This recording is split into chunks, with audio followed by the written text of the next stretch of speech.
Hey folks, we're back. I'm your host BKP. Good morning from the office, North Georgia's only live online morning show. We got about 10 minutes here. What say you? Okay. Number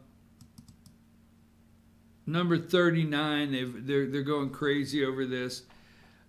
I think with the pulling the troops out of Syria and actually what's going on in the NBA in China really exposes our priorities as a country. I mean, it really does. I think it exposes our priorities as a country and who we are and what we put first. China cut, this is Chinese businesses cut ties with Houston Rocket over tweet. General Manager Daryl Morey posted support for Hong Kong protesters. So the democracy that is, our democracy is crumbling, but when it comes to $1 billion, we will throw democracy to the wind. Throw it under the bus. Hong Kong, which, let's just not go there. Beijing owns the place and they will take it over. You always knew that. But Beijing made a deal to have a timeline transition to do that. And they're starting to implement things that the people there don't like. And I won't make it that simple, but they're protesting. And it's interesting how our democracy is crumbling because of a phone call between our president and the Ukrainian president, Zelensky, that is public that people can read. But their democracy and the support from a general manager of an NBA basketball team, that's not crumbling enough. You need a little more crumbling before we're going to throw caution to the wind on our $1 billion in China. So there is one take. Now, he wrote the tweet. They've come back. They apologize. Here's another one, number 40. Chinese businesses cut ties with Houston Rockets over tweet. Number 21, same thing. And I had another one here I want to get to. I thought I had more of them. Hold on. I thought I did. But, so supposedly, they lost it's $1 billion deal. China does not allow Twitter in their country. Okay. How'd I get to that one? Did I call for that? No, give me. And no telling. All right. I'm drinking and driving here. Number 38. They've been banned. I do not watch South Park, but number 38 there. South Park creators hit China after episode is banned. Twitter statement says, "We welcome Chinese censors into our home." Okay. South Park came back with one. But here's the thing, okay? So they put out a tweet that said they supported Hong Kong. No one in China saw the tweet because they don't allow Twitter. Oh yeah, you think it's bad? You are taking up for the Chi-Coms, as Rush would call them, right? Taking up for them. Knowing good and well they don't allow Twitter. They suppress everything. You're not going to back our trade war with China, so they'll stop selling our intellectual property and we can get a fair trade balance with their country.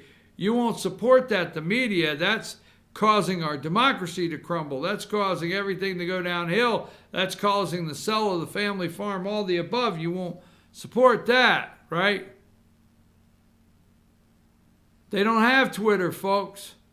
So who saw the tweet?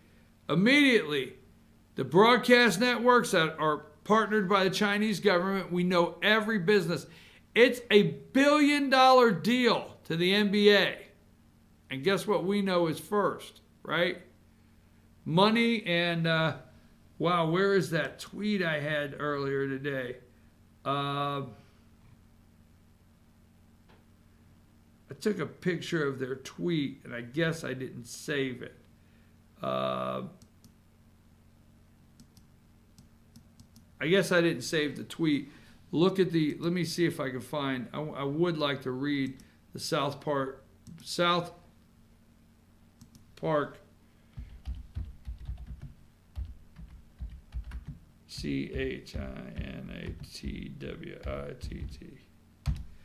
I will see if I can see the tweet that they brought out.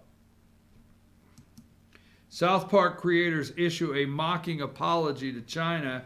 Okay, see if I can find if they have the tweet here. Actually, this article did not post it, so I'll move right along on that. But pulling our troops out of Syria, what's our priorities, folks? Apologizing to China because we almost lost $1 billion deal because someone had freedom of speech in our country and tweeted out support for another country that is trying to have their freedom of speech. Where's our priorities, folks? Now, the last thing I want to do, I got to go. I'm going to jump out early. But one more. Have you heard this story? I think it's interesting because you're going to hear more of it in the next couple days.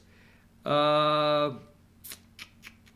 it at here? I had it just a minute ago. Give me number 42. UK Prime Minister demands U.S. return diplomat's wife after crash. A diplomat in the UK, they have foreign immunity, okay? So when you're a diplomat in another country, you have foreign immunity, like, you know, you fall under our laws. We get angry about this all the time. This is an argument all the time. And foreign policy is through the Secretary of State's office.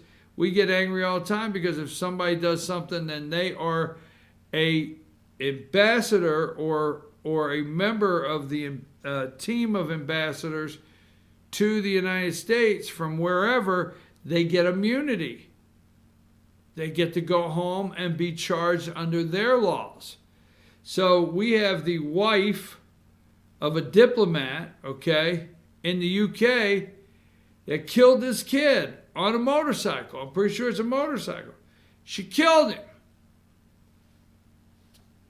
She left the country. They got her out of there.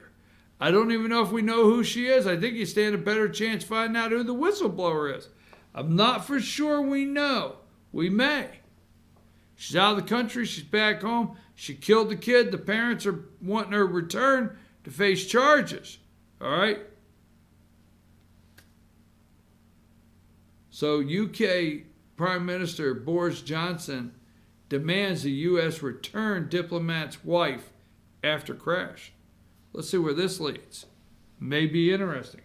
I'm your host, BKP. Good morning from the office. We're North Georgia's only live online morning show. I'll see you again at 8 a.m. in the morning. I'll try not to send a video over to crash the system where we have to start all over, because trust me, it gets me out of my flow, all right, if you understand that. And then also tomorrow may have a little different background. We'll see tomorrow. Be interesting, my background on the show. And don't forget, you can always go to Team FYN Sports Facebook page, watch Instant Replay with Lauren Hunter. Don't miss that. Don't miss tonight, Dragon Talk. Okay, Pickett's Power Half Hour Dragon Talk. That's tonight, so don't miss that. I'm going to take us out of here, and I'll see you at 8 o'clock tomorrow morning. Hopefully the president will still be in office, and, you know, everything will be okay, and the world will be, it won't end between now and tomorrow. I'll be back.